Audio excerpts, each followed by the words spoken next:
Now we've talked a little bit about the kind of worms that we use, our little red wigglers, as well as the houses or their homes that they will live in. So let's talk about what we're going to feed them. These guys are terrific. They're going to clean up all that scrap and stuff that you threw in the trash. They're going to use it to make compost.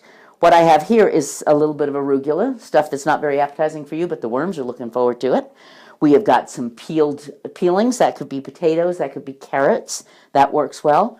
Coffee filters, the grounds as well as the filters, they like that. Tea is another favorite of theirs. If you're going to use tea bags, you can probably just tear them open. They could probably eat the tea, but a little concerned about that staple. We wouldn't want to put that in there with them. Now, these are the good things you feed them. What you don't feed them is food that you have already cooked. You give them no animal products. You give them no meat. They also don't like citrus, so none of the orange peels or anything like that. Now that we've talked about what to feed them, I'm going to show you how to feed them.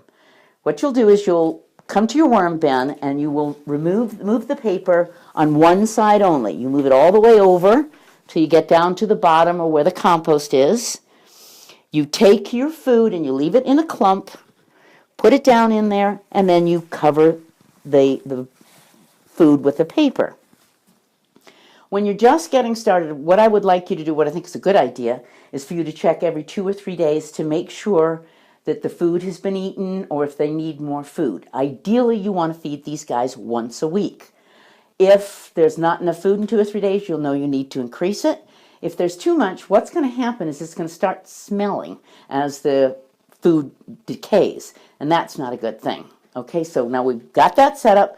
Come week 2, it's time to feed them again. Now you go to the other side of the bin, you move the paper over, leave it in a clump, and then cover it up.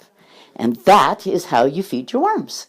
Now, once you've got them fed, now we want to place the bin someplace. Well, we're going to cover it. We can't leave the lid off because they don't like it when light's there. We want it dark. Don't clip anything. Don't make it tight. We want to keep air circulation going. And then you move them into, say, your basement. It could be a garage if it's heated, not out in the cold.